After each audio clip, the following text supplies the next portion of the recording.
নমস্কার বন্ধুরা, food divine বাংলাতে তোমাদের সকলকে অনেক অনেক স্বাগত জানিয়ে আজকের রেসিপিটা আমি শুরু করছি। আজকে আমি তোমাদের সাথে বেসনের খুবই টেস্টি একটা রেসিপি শেয়ার করব।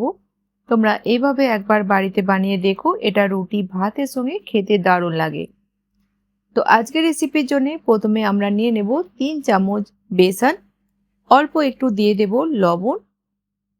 এবার অল্প একটু জল দিয়ে বেসনটাকে একটু মিক্স করে নেব। অনেক গাঢ় আমাদের এটাকে তৈরি করতে হবে না, একটু আমরা পাতলা এটাকে গুলে নেব। তো দেখো আমাদের এইভাবে বেসনটাকে পাতলা রাখতে হবে। তো চলো যা যাক নেক্সট স্টেপে। প্রথমেই কড়াইতে নিয়ে নেব তেল। তোমাদের তেল যদি এখানে বেশি মনে হয় তোমরা তেলটা কম করেও নিতে পারো। দিয়ে দিলাম এখানে 1 চামচ গোটা জিরে। এখানে দিয়ে দেব 12 থেকে 15টা ব্ল্যাক পেপার। 1 চামচ দেব এখানে গোটা ধনেটাকে আমি হালকা ক্রাশ করে নিয়েছিলাম। এবার দিয়ে দেব একটা বড় সাইজের পেঁয়াজকে ছোট ছোট টুকরো করে কেটে। পেঁয়াজকে ভেজে নিলাম যতক্ষণ না কালার চেঞ্জ হচ্ছে। এবার দেব 1 চামচ আদা রসুনের পেস্ট। আদা রসুন দেওয়ার পর আমাদের ভেজে নিতে হবে 1 মিনিটের জন্য। এবার দেব ড্রাই মশলা, 1/2 চামচ হলুদ গুঁড়ো, 1.5 চামচ দেব কাশ্মীরি রেড চিলি পাউডার। ঝালটা অবশ্যই তোমরা তোমাদের পছন্দ মতো অ্যাডজাস্ট করে নিও।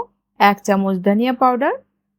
অল্প একটু জল দিয়ে মশলাটাকে ভালো করে একটু কষিয়ে নেব। মশলা যখন ভালোভাবে কষানো হয়ে যাবে দিয়ে দেব 3টে মিডিয়াম সাইজের টমাটারকে ছোট ছোট টুকরো করে কেটে। লবণ দেব স্বাদ মতো। আর টমাটার পুরোপুরিভাবে সফট হয়ে যাওয়া পর্যন্ত আমাদের মশলাটাকে ভালো করে কষিয়ে নিতে হবে। দিয়ে দিলাম অল্প একটু জল। একবার মিক্স করব আর গ্যাসের ফ্লেমটা আমরা লো মিডিয়াম করে ঢাকা দিয়ে দেব 4-5 মিনিটের জন্য। বীজখানে খুলে আমি দুবার মশলাটাকে স্প্যাচুলা দিয়ে নেড়ে চেড়ে নিয়েছিলাম। এবার 5 মিনিট পর দেখি বুঝতে পারছো মশলাটা ভালোভাবে আমাদের কষানো হয়ে গেছে। ভালো করে মিক্স করে আমরা দিয়ে দেব এখানে জল। দেব এখানে 1 চামচ কসুরি মেথি আর দেব 1/2 চামচ গরম মশলা। বন্ধুরা আজকের রেসিপিটা তোমরা একবার হলেও বাড়িতে বানিয়ে দেখো, খেতে কিন্তু খুবই ভালো লাগে। এবার দেব 1 কাপ জল। প্রথমে আমরা গ্রেভিতে একটা বয়েল আসতে দেব। গ্রেভিতে যখন বয়েল এসে যাবে আমরা দিয়ে দেব এখানে বেসন। বেসনটাকে আমাদের ঠিক এইভাবে দিতে হবে, একটু উপর থেকে আমরা এইভাবে ঘুরিয়ে ঘুরিয়ে দিতে থাকবো। গ্যাসের ফ্লেমটা লোতে রাখবে না, একদম আমাদের মিডিয়াম হাইতে রাখতে হবে। বেসন দেওয়ার পর আমরা এটাকে নাড়াবো না, একদম গ্যাসের ফ্লেমটা মিডিয়াম করে দিয়ে ঢাকা দিয়ে দিলাম 3-4 মিনিটের জন্যে। 4-5 মিনিট পর আমি 3 মিনিট পর চেক করেছিলাম, তখন কিন্তু বেসনটা আমাদের ভালোভাবে সফট হয়নি। তো আমি ফেরত 2 মিনিটের জন্য ঢাকা দিয়েছিলাম। লাস্টে দিয়ে দিলাম এখানে ধনেপাতা কুচি। বাস মিক্স করে আমরা গ্যাসের ফ্লেমটা বন্ধ করে দেব।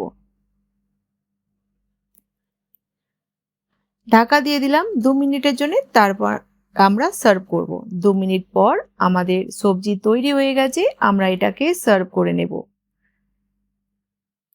যতক্ষণ না তোমরা এভাবে একবার বাড়িতে বানাচ্ছ তোমরা বিশ্বাসই করবে না এটা খেতে কতটা টেস্টি হয়েছে।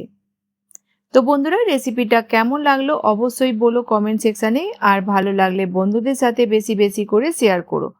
তো নতুন কোনো রেসিপির সঙ্গে আবার দেখা হবে, ততক্ষণ ভালো থেকো, সুস্থ থেকো।